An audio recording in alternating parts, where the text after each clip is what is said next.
Bienvenue dans un énième podcast de jeux de société.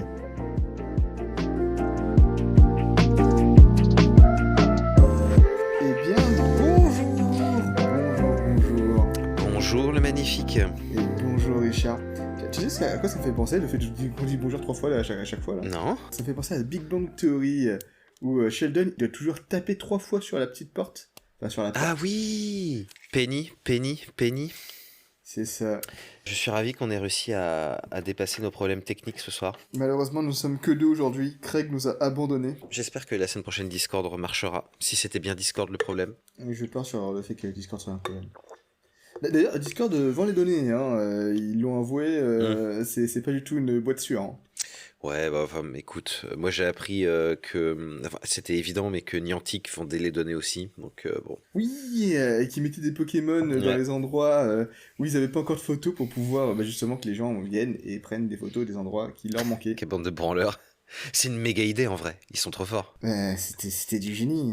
Génie du mal, comme d'habitude, hein, mais génie quand même. Moi, la dernière fois que j'ai été aussi impressionné, c'est quand j'ai appris que les mecs qui faisaient les captchas, bah, en fait, ils vendaient les données, ils entraînaient les robots avec. J'ai trouvé ça incroyable. J'ai appris à un médecin cette semaine, son imprimante tombait souvent en rade d'encre parce que il y avait des petites puces dans les cartouches d'encre. Il y avait un nombre limité d'impressions avant que la cartouche n'ait plus d'encre, entre guillemets. Et ouais. Il paraît que les pires, c'est... Ah, attends, est-ce qu'on a le droit de dire du mal de marque? Je suis pas sûr. Je pense Et rien. vu que personne nous paye, je pense qu'on peut dire ce qu'on veut. Hein. C'est vrai. Et comme pas loin de personne nous écoute, on n'a peut-être pas grand risque. Il paraît que les pires, c'est Epson. Moi, j'ai entendu que Epson, c'était vraiment abusé, quoi. Ah, il y a moyen. Elle c'était une HP. Et on peut dire 3 marques. Comme ça, on est sûr de se couvrir, mais je connais pas 3 marques d'imprimante. Epson, HP et Samsung. Ou juste, il y a 3 personnes qui peuvent maintenant se porter plainte pour diffamation. Hein. Oui, après tout.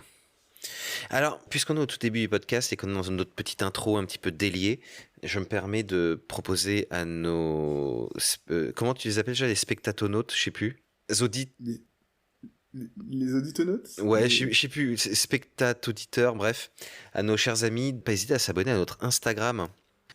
Alors, du coup, sommaire de l'émission, on peut dire un grand merci à Balle de Jeu, qui est à Bourg-la-Reine, pour être notre sponsor. C'est pas vrai.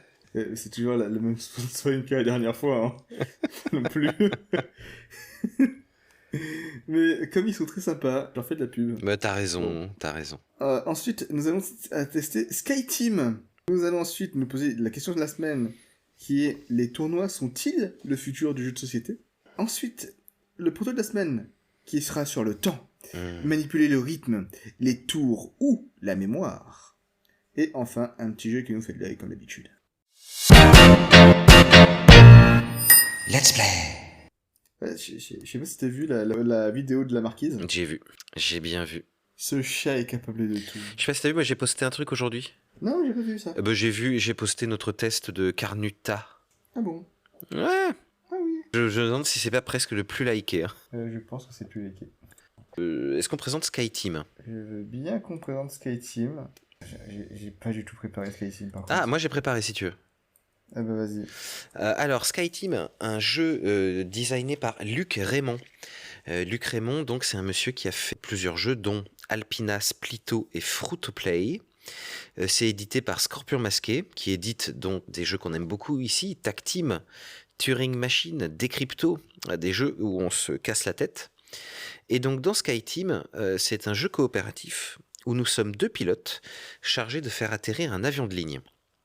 Alors, il y a tout plein de machins à gérer pour que l'atterrissage se passe bien.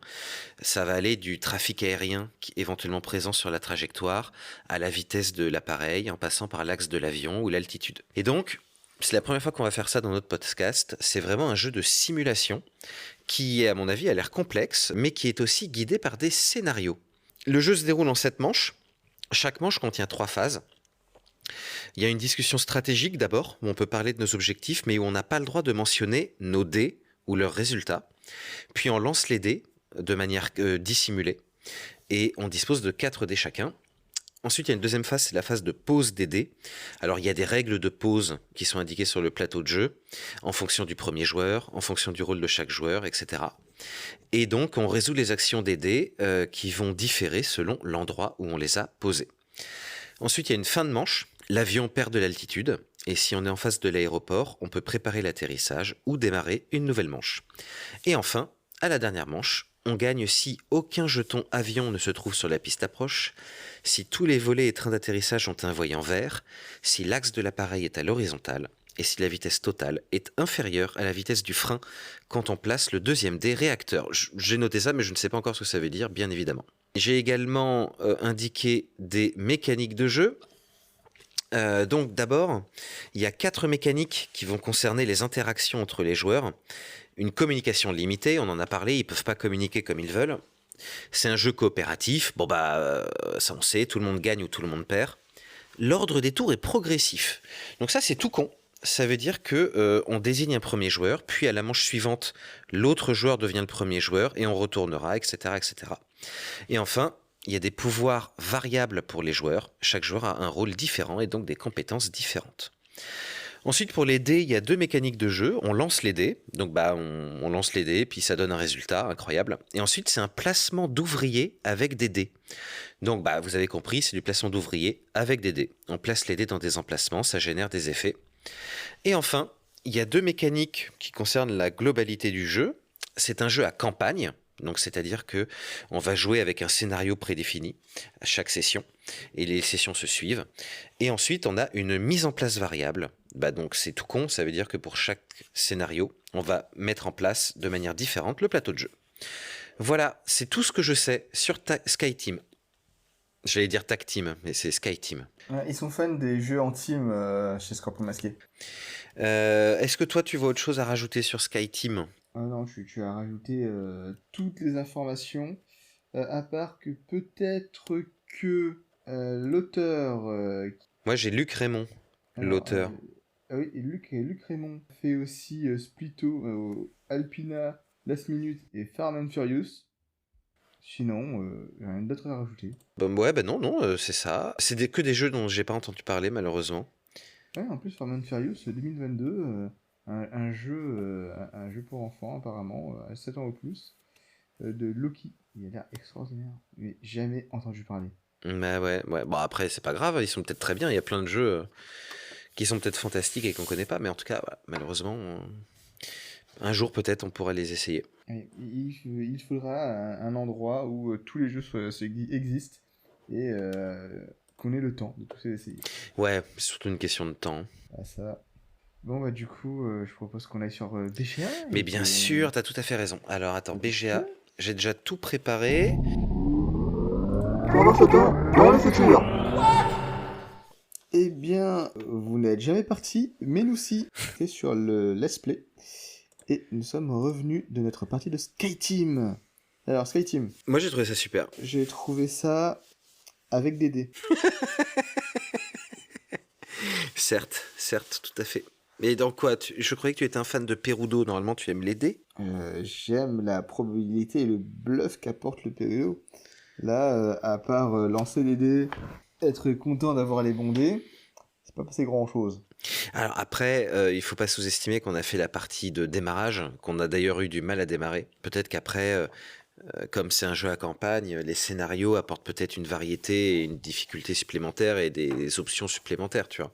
Ouais, mais la première partie m'a pas donné envie de continuer la campagne. De toute façon, t'aimes pas les jeux coopératifs, t'es comme ça. Non, il y a des jeux que j'aime bien.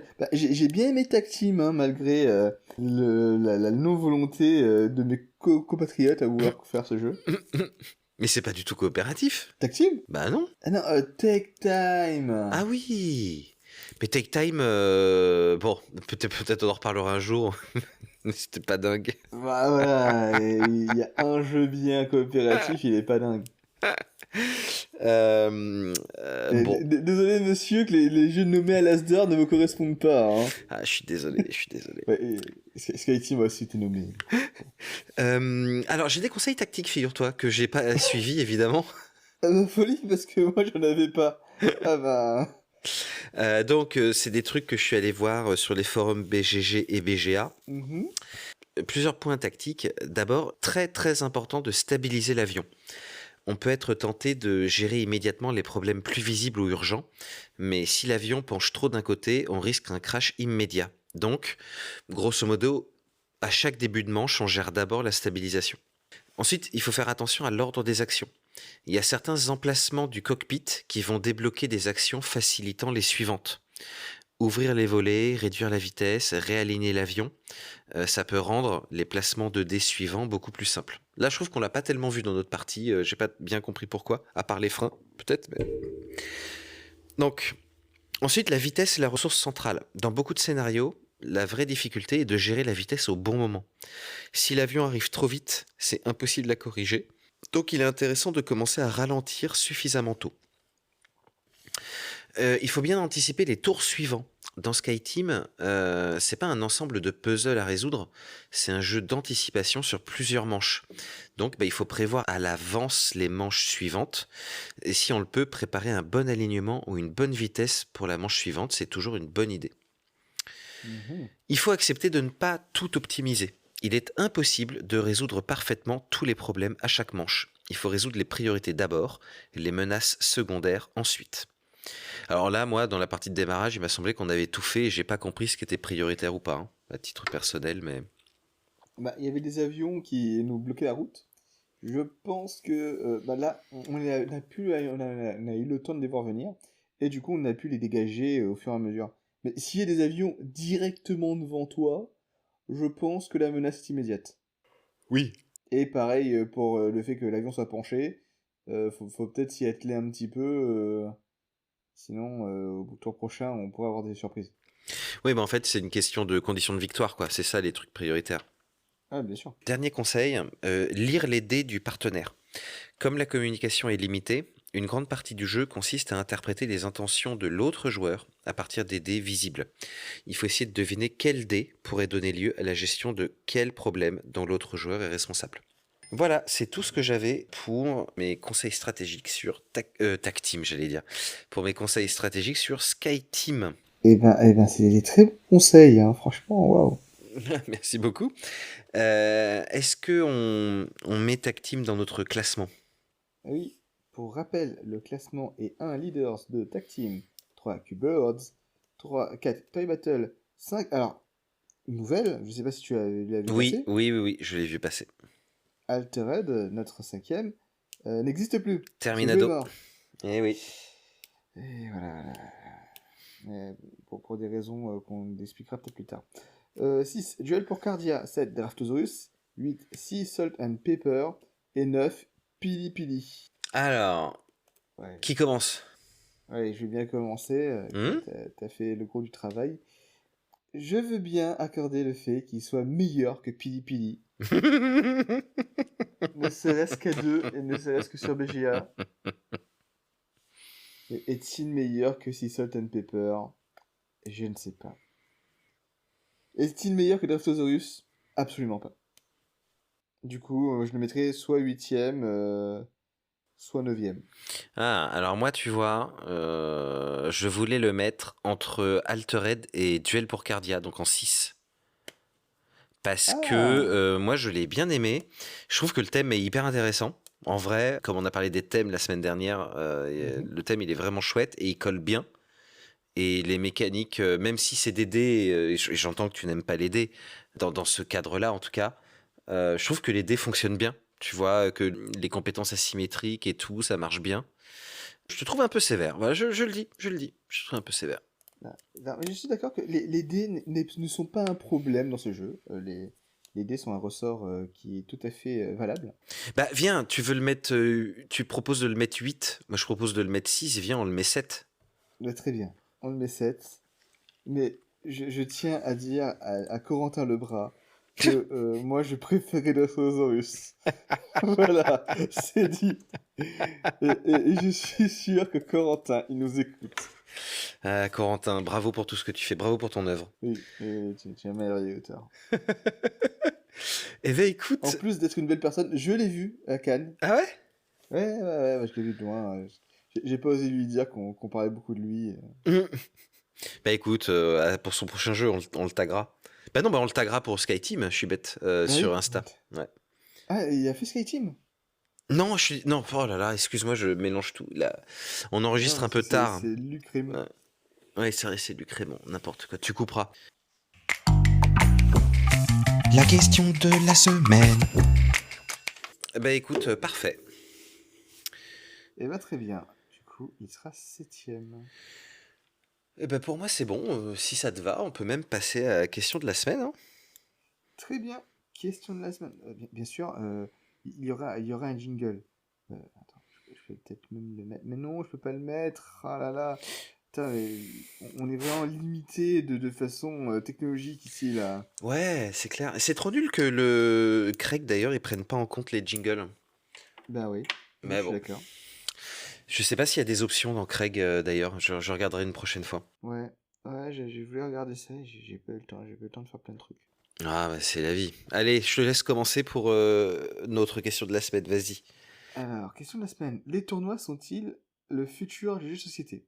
Aujourd'hui, pour briser un peu la façon de faire d'habitude, je ne vais pas te donner de définition parce que tout le monde sait ce que c'est qu'un tournoi.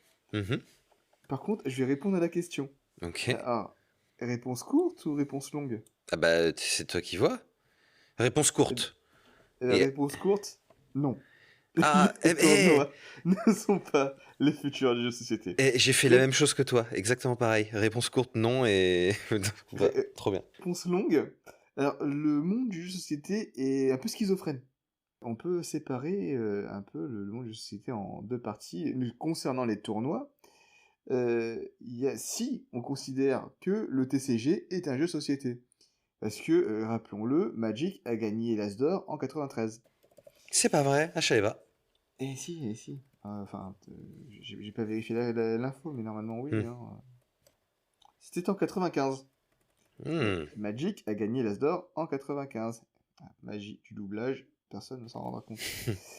Euh, alors, le TCG, c'est quoi? Le TCG, c'est 100 millions de joueurs de Pokémon TCG dans le monde, plusieurs millions en France, 100 événements par an, 200 boutiques qui créent des événements, entre 4 et 5 extensions par an. À peu près la même chose pour Magic, à peu près la même chose pour Yu-Gi-Oh! On est plus sur des dizaines de milliers pour One Piece, mais on est quand même sur au moins une centaine d'événements par an. Pareil pour Dragon Ball TCG, pareil pour Riftborn, pareil pour Star Wars, Unlimited, pareil pour Disney Lorcana, pareil pour Digimon TCG, pareil pour Flush and Boot, pareil pour Gundam. Bon, le monde du TCG se porte bien en termes de tournois. Le monde du TCG vit pour le compétitif. Le monde du TCG brasse de la thune. Et d'ailleurs, dans plusieurs boutiques le disent, le plus gros de leur chiffre d'affaires, c'est le TCG. C'est là où il y a la thune. Hmm. Quand on regarde du côté de absolument tous les autres jeux de société, eh ben ce n'est pas le cas. Ce n'est pas le cas, ce n'est pas le cas, ce n'est pas le cas. Mais même au niveau du TCG, c'est pas rose-rose, parce que, on l'a vu la semaine dernière, Altered a mis la clé sous la porte. Hmm. Alors pourquoi? Parce qu'ils avaient besoin de 2 millions et que ils ont réussi à en récolter que 1 million sur leur prochaine extension qu'ils avaient mis sur GameFound. Bon, déjà, pour qu'ils avaient fait un financement participatif alors que ils auraient très bien pu le vendre en boutique, c'est parce qu'ils ont décidé de se séparer de leur distributeur. Peut-être une petite balle dans le pied qui n'a pas aidé à éviter le trébussage. Ensuite, un système de NFT qui permettait de revendre ses cartes sur internet, mais pas vraiment parce qu'il fallait peut-être les envoyer, mais en fait on gardait la propriété intellectuelle, mais en tout cas c'était un enfer de la revente que les boutiques n'ont pas spécialement apprécié, je peux je peux les comprendre, qui n'a pas non plus aidé le jeu. Du coup, fin d'Altered. Pour une fois qu'il y avait un truc français qui marchait bien. C'est triste. Et oui. Déjà, les tournois de jeux de société, c'est surtout organisé lors des festivals. Mais les tournois, ce n'est pas l'événement principal. on fait quelques tournois, c'est à la marge. D'ailleurs, j'en ai fait à Cannes, et j'ai su qu'il y avait un tournoi parce que j'ai vu une télé qui en parlait. Sans passer par hasard, lorsque la télé donnait ces informations, je ne l'aurais pas su. D'ailleurs, le Playing qui est une boutique de jeux dans Paris, qui a essayé d'organiser un tournoi tout le long de l'année, qui est un tournoi qui se peut dérouler sur plusieurs événements, n'a pas rencontré un succès espéré. À la fin des derniers événements, il y avait 5 participants. C'est peu. Il existe une fédération de jeux de société, la Fédération française de Ludisport. Il y a 120 équipes en France, du coup à peu près 500 licenciés.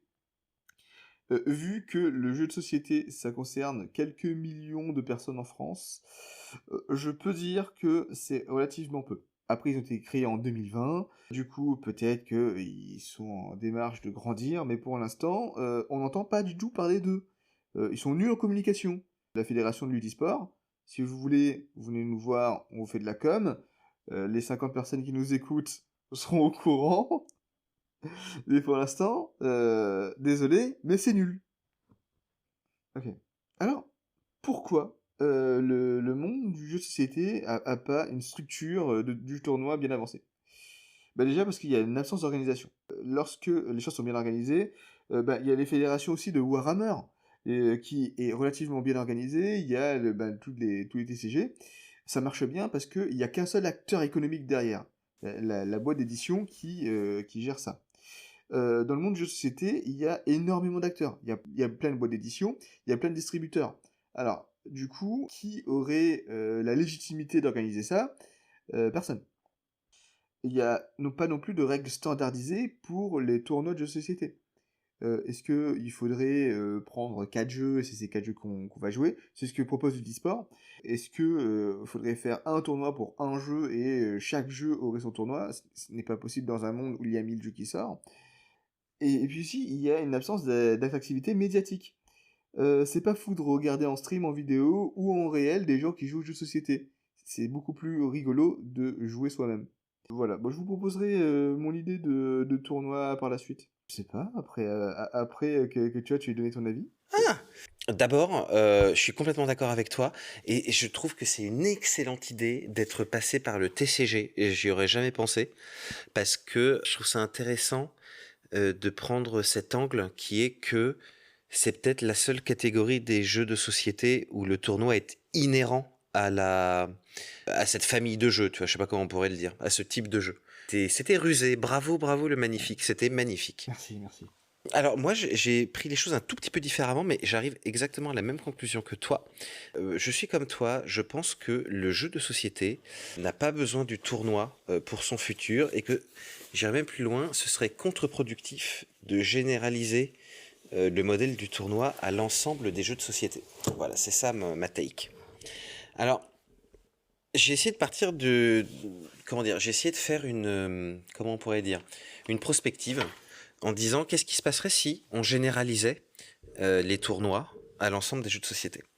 Mais en fait, ce qui se passerait, c'est que on aurait tendance à altérer la variété des jeux de société. L'industrie du jeu de société, il me semble qu'elle s'est développée grâce à la diversité des types de jeux proposés ces 15 dernières années. Beaucoup de nouveaux jeux chaque année, de toute taille, de toute durée, de toutes sortes, tant et si bien que quand tu es un joueur lambda, il est difficile d'avoir ne serait-ce qu'une vue d'ensemble de tous ces jeux. On en teste bien moins qu'il n'en sort, en règle générale. Et donc, ce qui fait que tu peux être très souvent surpris et qu'en tout cas, il y a plein de jeux qui ont plein de niches d'acheteurs et c'est super chouette pour la diversité. À l'inverse, si tu cherches le modèle du tournoi, ça veut dire que ton rapport aux jeux de société n'est pas un rapport de découverte de nombreux jeux, mais un rapport de répétition de parties sur un même jeu. Puisque pour participer à un tournoi et être performant dans un tournoi, tu vas être obligé de maîtriser un seul jeu et donc d'en répéter les parties.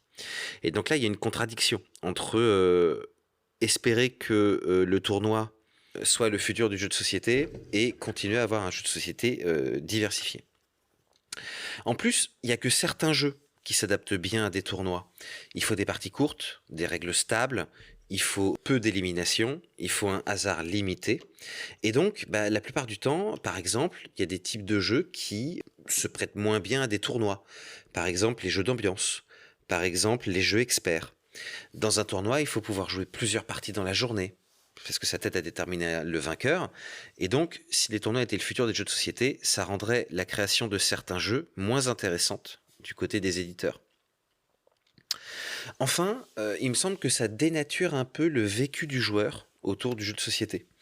Ça veut dire que le jeu de société devient moins un moment social, un moment de partage, mais plutôt un moment de performance, un entraînement en vue du tournoi, et donc ce serait dommage si ça se généralisait. J'ai expliqué quand même 2-3 petits trucs, c'est quand même intéressant. Je peux comprendre pourquoi c'est intéressant de faire des tournois de temps en temps. D'abord parce que du point de vue de l'éditeur du jeu, au milieu du fourmillement des nouveautés, réussir à organiser un tournoi sur un jeu bien diffusé, ça maintient une communauté, ça fait augmenter la durée de vie du jeu, et donc quelque part ça confisque l'attention des joueurs, comme on le disait sur des jeux très divers, vers son jeu. Donc c'est intéressant. On peut noter aussi que l'avènement du numérique dans le jeu de société, et notamment des structures comme Board Game Arena, ça permet justement d'organiser des tournois plus aisément, en touchant un plus large public, et pourquoi pas des publics de langues diverses, sans contraintes matérielles. Mais avec cette difficulté que si on commence à organiser des tournois internationaux sur BGA, est-ce que le jeu de société ne devient pas un jeu vidéo ? C'est une question que je pose comme ça. Et enfin, dernière chose que j'avais notée, c'est que, mine de rien, les tournois, dans certaines conditions et circonstances, ça permet de faire tourner les boutiques, les cafés de jeux, bref, des lieux qui restent importants pour l'industrie et pour les joueurs.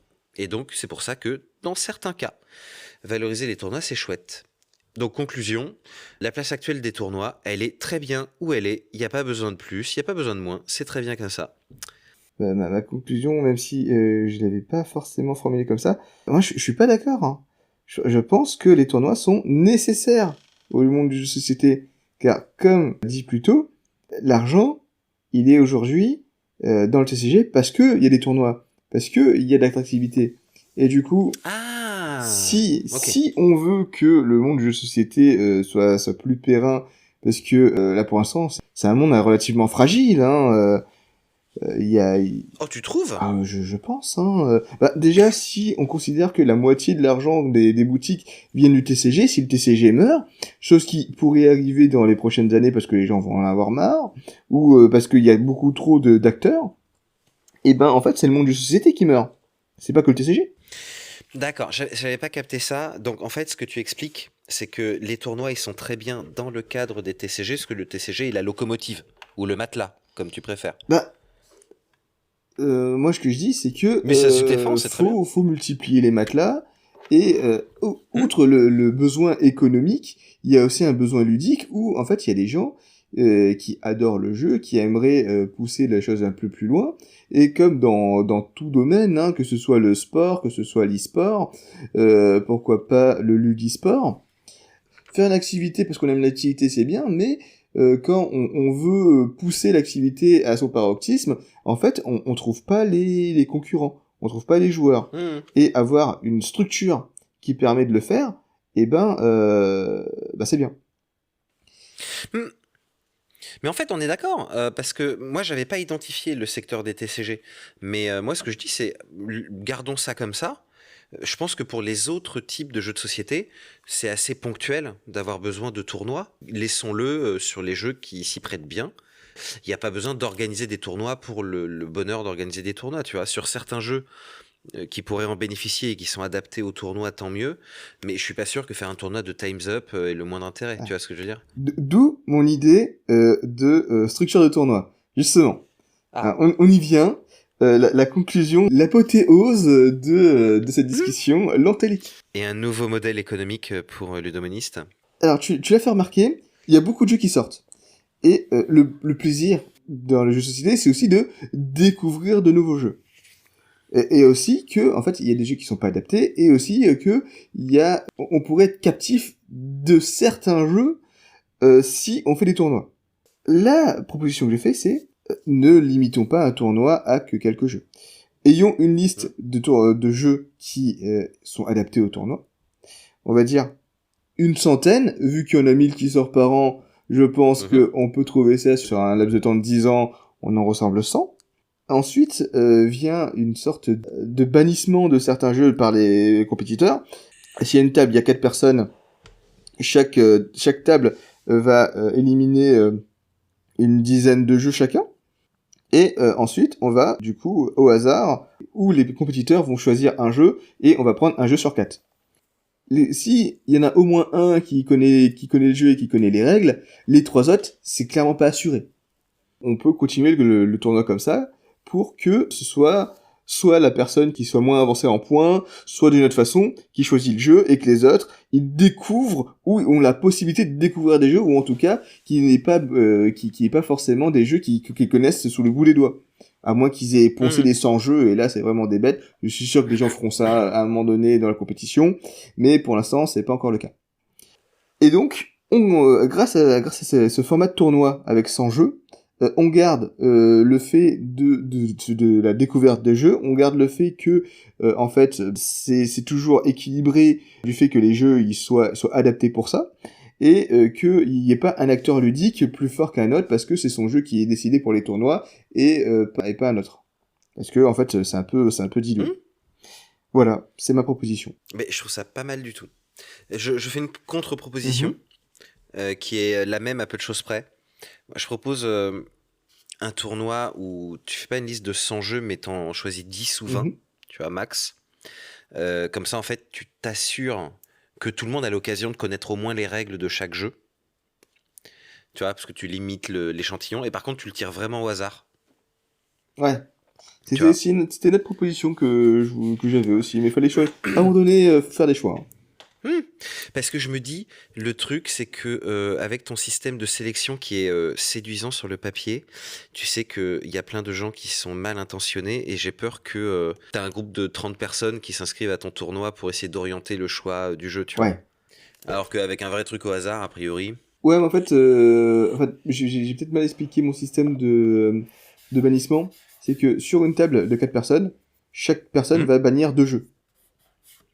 Et du coup, en fait, il va y avoir 8 jeux qui vont être bannis sur les 100. Parce que peut-être qu'il y a des jeux qui veulent vraiment pas jouer à un jeu. Ou que ça, c'est beaucoup trop compliqué, c'est pas leur style ou quoi, enfin, on ça. Et après, ils choisissent chacun 4 jeux. Enfin, chacun un jeu. Du coup, il y a 4 jeux choisis sur une table. Et ça va tomber sur un de ces 4 jeux. D'accord. Oui, je comprends bien. Mais du coup, ça veut dire que si tu réunis plein de potes aux tables, bah, tu peux potentiellement orienter la sélection sur 4 jeux parmi 100. Ah oui, je vois. Ok, ouais, c'est vrai que c'est clairement possible, et si tu y as pensé en 2 secondes, forcément, il y en a qui vont le faire. Mais en tout cas, j'adore le principe, cette idée de tournoi au hasard.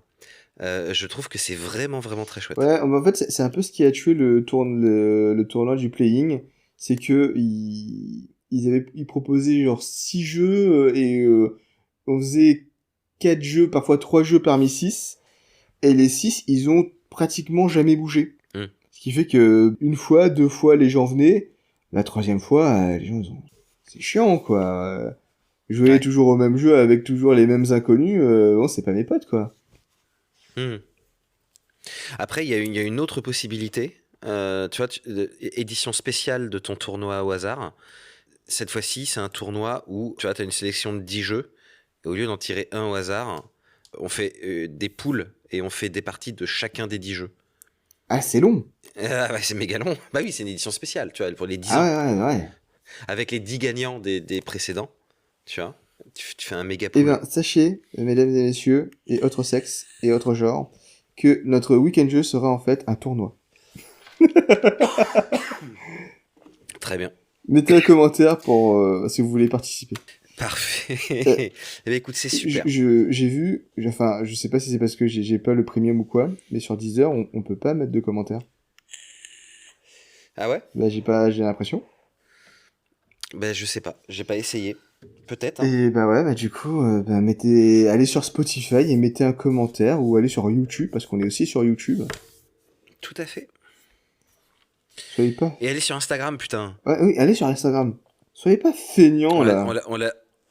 on l'a déjà dit, mais bon, redisons-le. Et voilà, bah, je pense que... En tout cas, moi, j'ai plus rien à dire. Et j'ai plus rien à dire non plus. C'était très bien, très intéressant. Je propose qu'on passe au proto de la semaine. Jingle proto. Des protos. Ah, jingle proto. Il y avait pas... Je me souviens plus. Je me souviens plus. je crois que Je c'était me pas celui de souviens plus. Noël. Les protos de la semaine. Non, c'était pas celui-là. Ben, du coup, bah, j'ai commencé pour la question de la semaine. Tu peux commencer, je pense. Allez, ça roule. Donc le thème, c'était le temps. Manipuler le rythme, les tours ou la mémoire. Et donc, je suis orienté sur un jeu où on manipule le rythme et la mémoire. Mhm. Ce jeu s'appellera La Nuit de la Petite Souris. Et La Nuit de la Petite Souris se joue entre 5 et 7 ans, a priori, de 2 à 4, pour des parties d'environ 10 minutes. Donc un jeu pour enfants, une première dans nos protos. Le principe du jeu, pendant la nuit, la petite souris se glisse dans le dortoir pour récupérer les dents tombées sous les oreillers. Mais les enfants sont des farceurs et peuvent parfois changer les dents de cachette. La souris doit donc utiliser sa mémoire pour retrouver les dents avant que le matin n'arrive. Donc le matos du jeu, t'as une très très jolie figurine de petite souris, toute mignonne, mignonne de ouf. Mhm. Un sablier de 1 minute. Tu as 12 tuiles lits, 12 petits pions à placer sous les lits. Dans ces petits pions, il y a 8 dents et il y a 4 déchets. On imagine ce qu'on veut, mais là, pour l'exemple, j'ai pris un trognon de pomme, un morceau de fromage, une chaussette, une arête de poisson, tu vois, voilà, des objets qui servent à rien. Et donc, le truc un petit peu difficile à dire à l'oral, et je suis désolé par avance si vous ne me comprenez pas, mais c'est que souvent, en fait, les jeux pour enfants, ils ont un petit twist au niveau du matériel. Parce que les gamins, ils aiment bien ça, manipuler le matériel, et souvent la boîte de jeu est mise en scène, comme par exemple dans la planche des pirates, où la planche est aimantée sur le bord du plateau pour simuler une planche de pirate. Mais il y en a plein d'autres, Opération Noisette, etc. Donc là, je me suis servi de la boîte de jeu pour faire un plateau. En fait, quand vous ouvrez le couvercle de la boîte du jeu que je vous propose, de chaque côté de la boîte, il y a un rectangle en plastique noir. Vous voyez, on appelle ça du thermo machin. Un thermoformage. Voilà, un thermoformage, tu vois, qui va à peu près jusqu'au sommet de la boîte, de chaque côté. Ce qui fait que tu as un centre vide et tu as 2 bords dans la boîte. Tu vois à peu près ce que je veux dire ou pas? Ouais, je vois. Ouais, ok.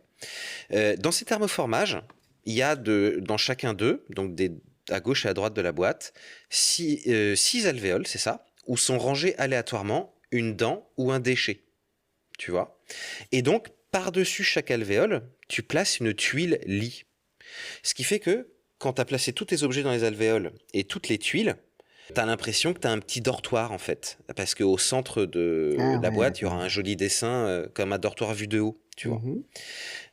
On fera en sorte que les petites tuiles lits, elles dépassent un petit peu du thermoformage, comme ça les enfants, ils n'ont pas de difficulté pour l'attraper, tu vois. Hop, pas Et de donc voilà, petits, de petites pelles avec... une bah, ventouse. peut-être pas de petites ventouses comme dans Non, non, non, non, bah non, c'était pas nécessaire. Oui, oui, je l'ai vu passer, je me souviens plus du titre, mais il me fait beaucoup d'œil parce que il y a un très vieux jeu que j'ai en tête depuis longtemps, mais je le garde pour un proto parce qu'il y a un thème qui correspond sur le thème de l'archéologie, mais bon, bref, passons. Ok. Donc, qu'est-ce qui se passe maintenant? L'enfant qui a perdu une dent le plus récemment joue la petite souris. Mhm. À défaut, celui qui imite le mieux la petite souris sera la petite souris. Les autres enfants, eux, vont jouer des enfants, donc gameplay asymétrique. La petite souris ferme les yeux et les enfants rangent les 12 pions, les dents et les déchets, dans les alvéoles de la boîte, comme ils le souhaitent.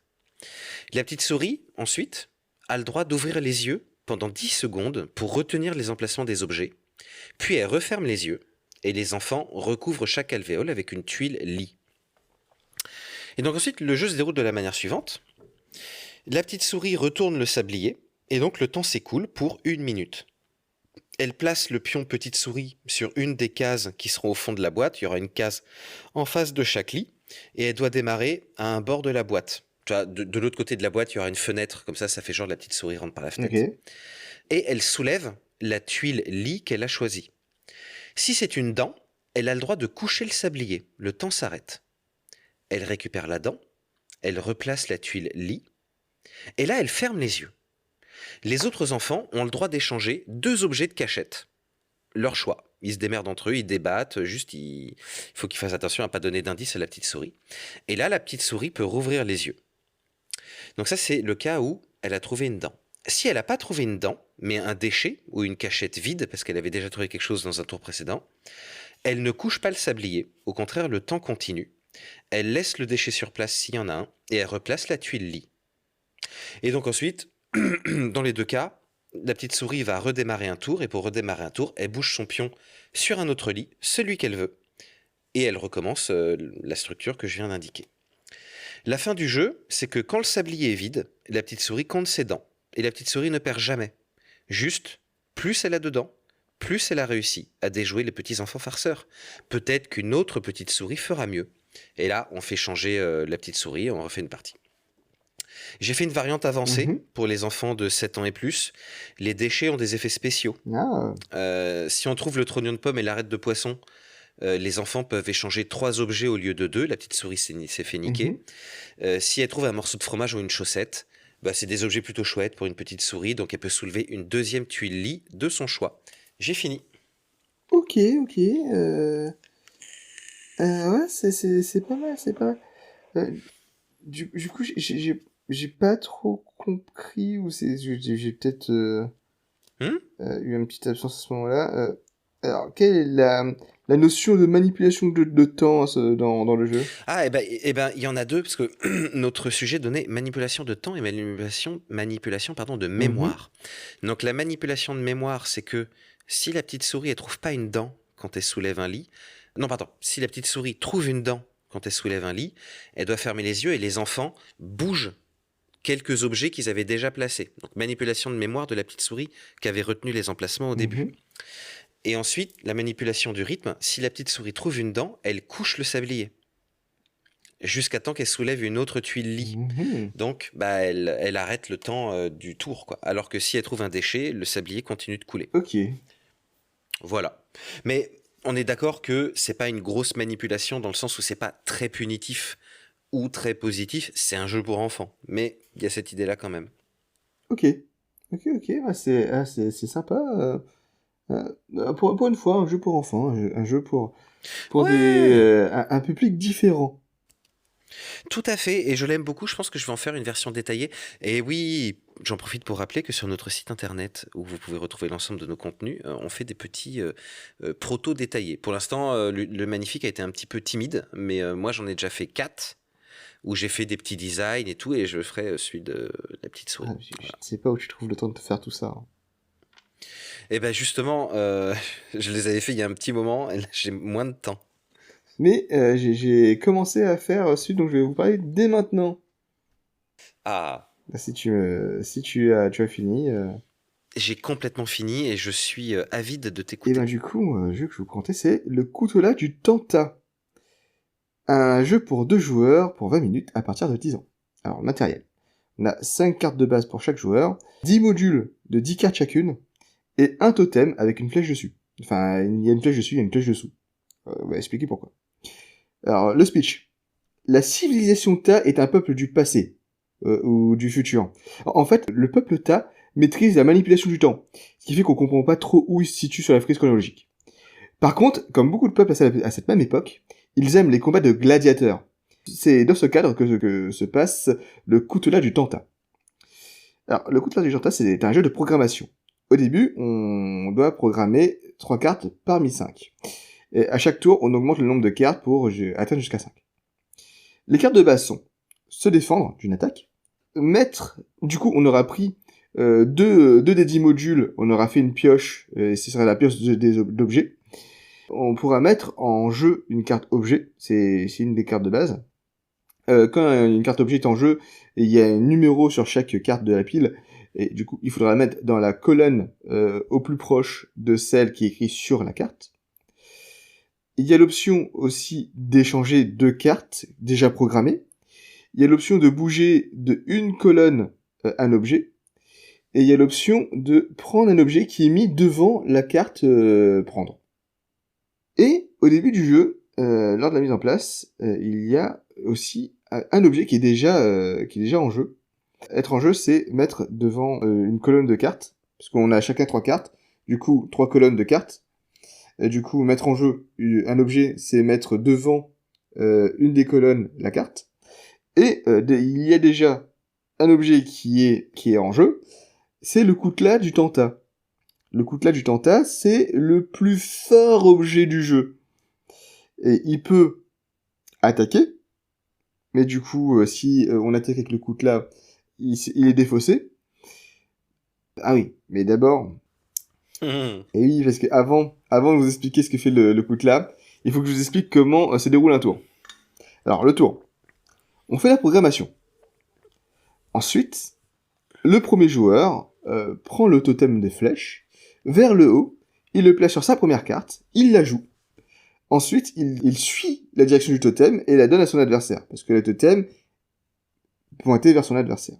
L'adversaire retourne le totem, du coup, la flèche pointe vers son adversaire, il la tourne pour pointer sur la carte, sur sa deuxième carte, il joue sa première carte, il suit le totem pointe vers sa deuxième carte, du coup, il déplace le totem, il bouge le totem pointe vers l'adversaire, il joue sa deuxième carte, il donne le totem à l'adversaire. En fait, ça fait une sorte de chemin de Manhattan, de carte en carte, ce qui fait que le premier joueur joue une carte, le deuxième joueur joue 2 cartes, le premier joueur, il rejoue 2 cartes.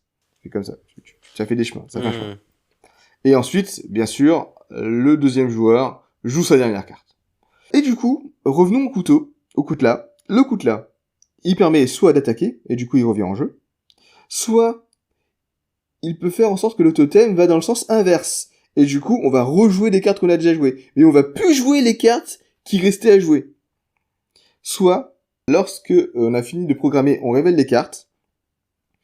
Et quand c'est son tour, au lieu de jouer la carte qu'on est censé jouer, on peut téléporter le totem sur le coutelas. Parce que le coutelas découpe le temps. Ah. Dans les objets que l'on peut révéler et mettre en jeu, et du coup mettre devant des colonnes, on peut trouver le grappin, qui permet de prendre une carte objet de l'adversaire. On peut trouver des filets, qui permet de mettre en jeu un objet dans la colonne que l'on veut.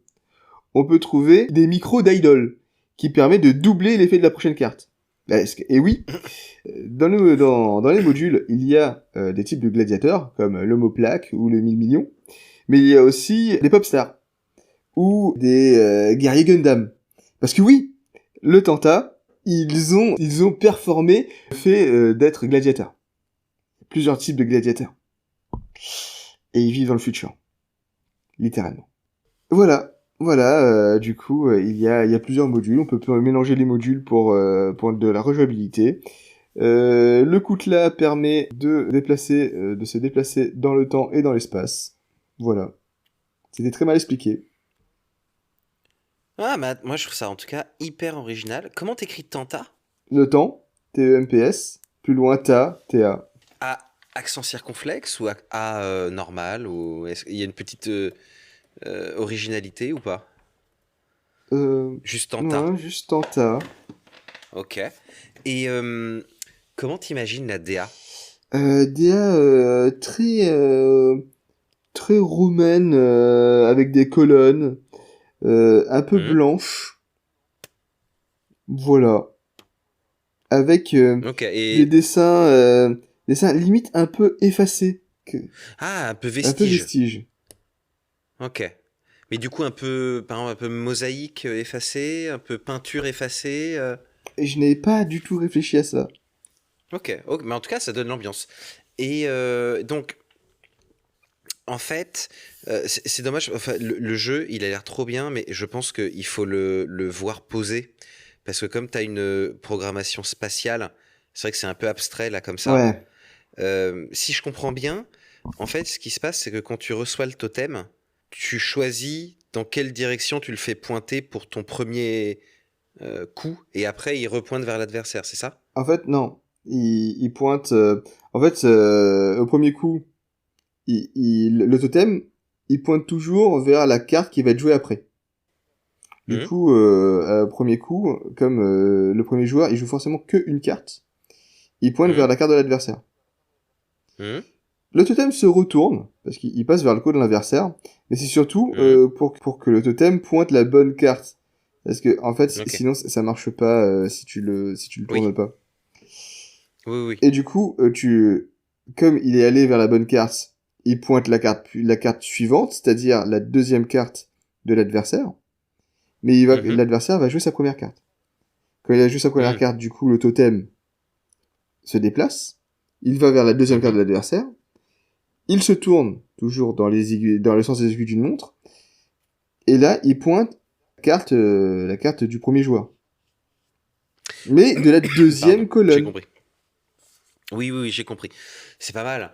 Putain, donc c'est-à-dire que là, il faut vraiment bien programmer. C'est pas facile. T'aimes bien ce style de jeu à programmation, toi, hein? Ouais, c'est sympa, les jeux à programmation. Non, bah écoute, moi je trouve ça vraiment très chouette et j'aime bien l'idée du coutelas qui coupe le temps. Ça me fait penser à, je sais pas si t'avais regardé la série, parce que je crois qu'on le voit pas dans le film, ou je m'en rappelle pas, la série À la croisée des mondes. Ah, ça me dit absolument rien. Ben, c'est donc La Croisée des Mondes, tu sais, c'est un gros roman de fantasy, un petit peu Ah si, j'avais vu le à film. la Harry Potter, tu vois. Bah, t'avais vu le film avec les Oui, ours et c'est armure ça. là. Bah, ils ont fait une super série avec. Oh putain, le mec qui joue le professeur Xavier Jeune là, qui joue dans Split. Bref, j'ai oublié son nom. Et dedans, il y a effectivement un couteau où tu coupes la réalité. Donc tu coupes dans le vide et ça fait un truc et tu passes dans un autre monde. Et bah, ça fait penser à ça. C'est trop la Ah classe. bah j'imagine. La classe absolue. J'espère que je confonds pas deux séries, mais non, je crois bien que c'est ça. Et ben, j'ai trouvé ça super chouette. Bravo. Ah bah merci. Bah, tiens, elle est très bien aussi. C'est très gentil. Bah, je pense on peut clore ce chapitre et passer au jeu qui nous fait de l'œil. Allez, le jeu qui nous fait de donc jingle de Noël, là pour le coup, ça je m'en souviens, Ouais. pour le jeu qui nous fait de l'œil.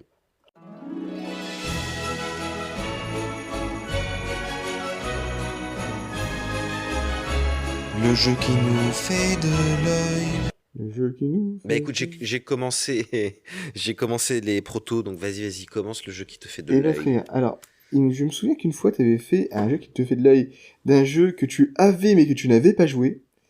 Eh ben moi je vais Ouais. faire l'inverse, je vais faire un jeu que j'ai joué mais que je n'ai pas. Oh. Ce jeu c'est God 5. God 5, petit jeu, Ah oui.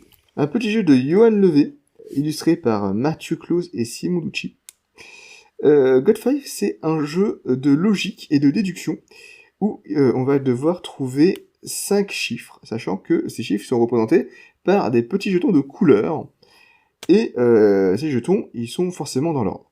Du coup, on va pouvoir déduire les numéros qu'ils représentent, sachant qu'il y a forcément des numéros représentés qui sont associés à chaque couleur, et que à chaque fois que c'est notre tour, on a le droit de poser notre tuile qui est dans le tas de tuiles du milieu, de demander est-ce que c'est où est-ce qu'il se situe par rapport à mes tuiles à moi, ou si une tuile a un bon nombre de points ou pas par rapport à une autre tuile.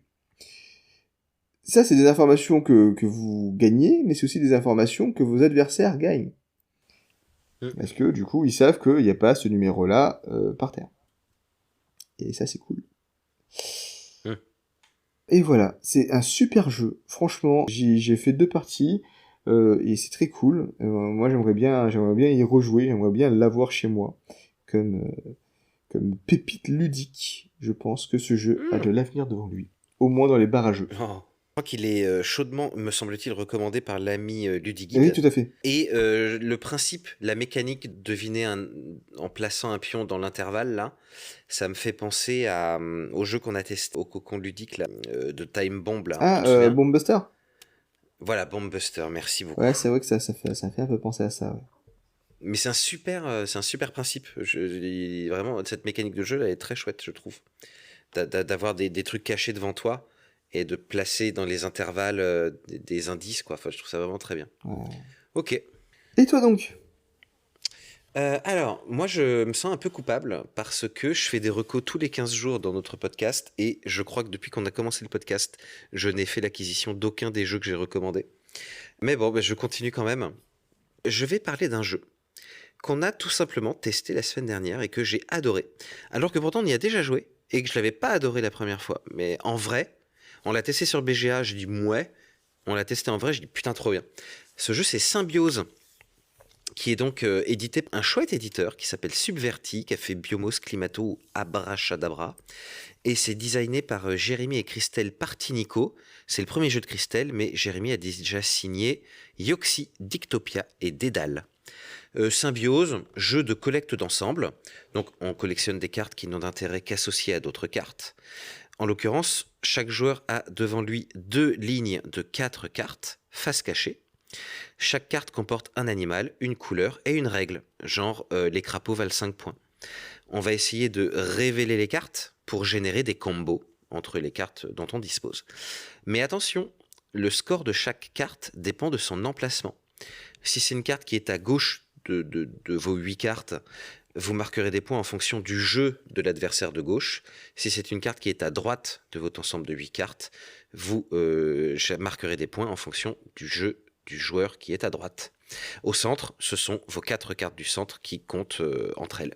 Voilà, c'est vraiment un principe tout con, mais c'est hyper bien foutu, c'est très joli, très élégant, donc partie rapide, tout ça, trop bien.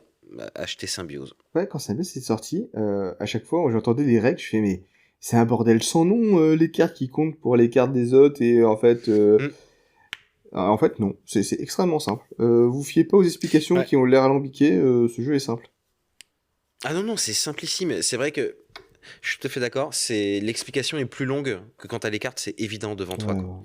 Et non, et c'est vraiment très très chouette. Je trouve très bien. Je pense même, je me souviens plus pour quel âge c'est prévu, mais que ça peut se jouer pour plus petit. Je m'étais fait la remarque. C'est écrit 8 ans et plus. Ben, à mon avis, dès 6-7, tu dois pouvoir commencer à y jouer un petit peu. Ouais, je pense. Hein.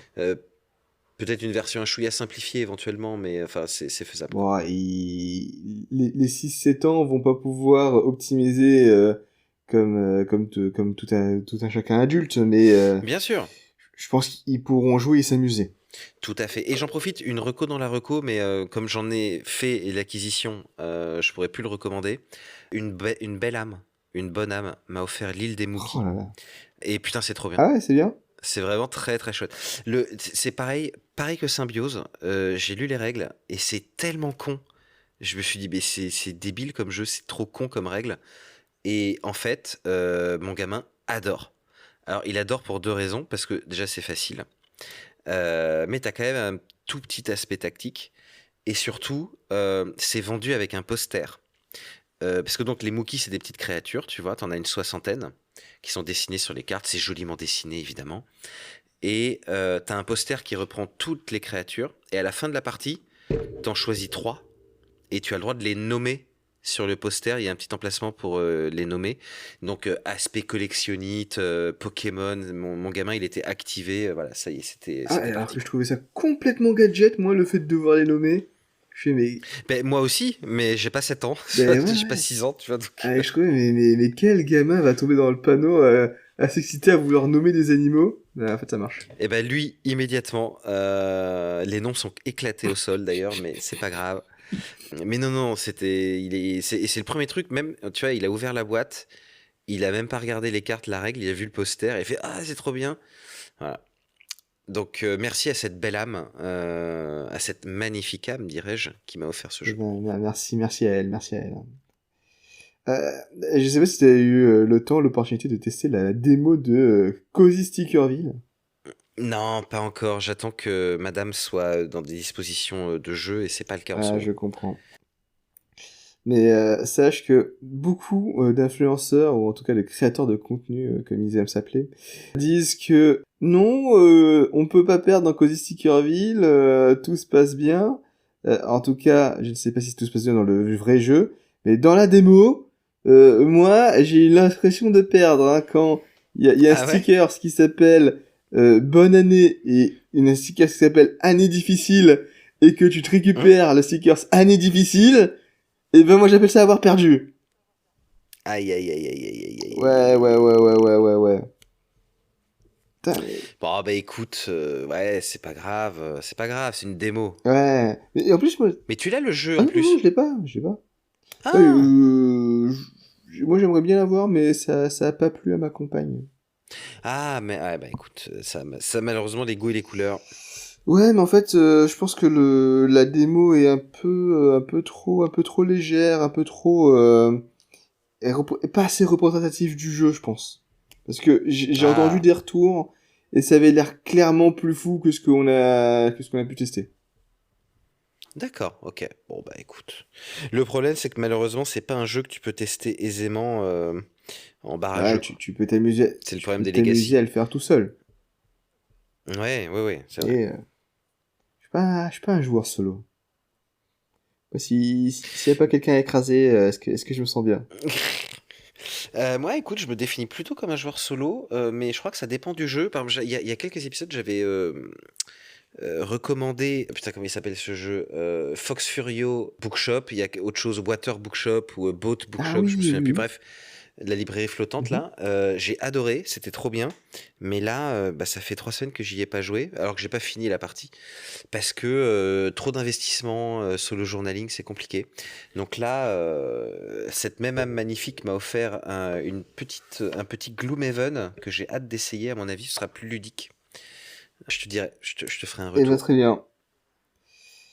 Eh ben, si on a fini pour les recos, et les recos, Dans les recos. complémentaires, je pense que Mais parce que c'est vrai qu'il nous manque un espace, tu vois, où on dit bah tiens, j'ai testé ça il y a pas longtemps et c'est pas mal. Ça de temps en temps. eh ben, on pourra avoir une nouvelle rubrique. Peut-être à la saison prochaine. Ah, quelle bonne idée. Quand est-ce que les saisons commencent et quand est-ce qu'elles terminent? Ah bah je sais pas. Non. Année calendaire, non? Ouais, normalement les calendaires, ou sinon c'est des sauts de 12 épisodes à 12 épisodes. Hein, je sais pas, je ne comprends pas le concept de saison. En vrai, on fait comme on veut, hein. Ouais, ouais, c'est vrai. S'il n'y a pas de règle, c'est nous qui décidons de la règle. C'est vrai. Ou alors on peut faire nos originaux et mettre nos saisons à des dates random. Mais un peu comme le fait On joue tu. Ah oui? Ah Non, merde. mais sans doute qu'il y a une logique dans ce qu'ils font, mais moi je l'ai pas encore comprise. Alors que ça fait genre 3 4 ans que D'accord. j'écoute, hein. Ah putain. Bon bah écoute, faudrait que j'essaye d'écouter. J'ai jamais écouté ne serait-ce qu'un épisode. Ouais, c'est sympa, c'est sympa. Est-ce qu'ils font meilleur que nous? Je ne sais pas. Ah bah Ce écoute, n'est pas à moi d'en juger. je sais pas. Bah écoute, tu sais quoi, j'en jugerai. J'écouterai, je te le Eh ben, dirai. très bien. Non, Ok. eh ben, au revoir tout le monde. Merci de nous avoir écoutés jusqu'à la fin, encore une fois. Au revoir messieurs dames et puis bah bonne semaine ludique. Yes.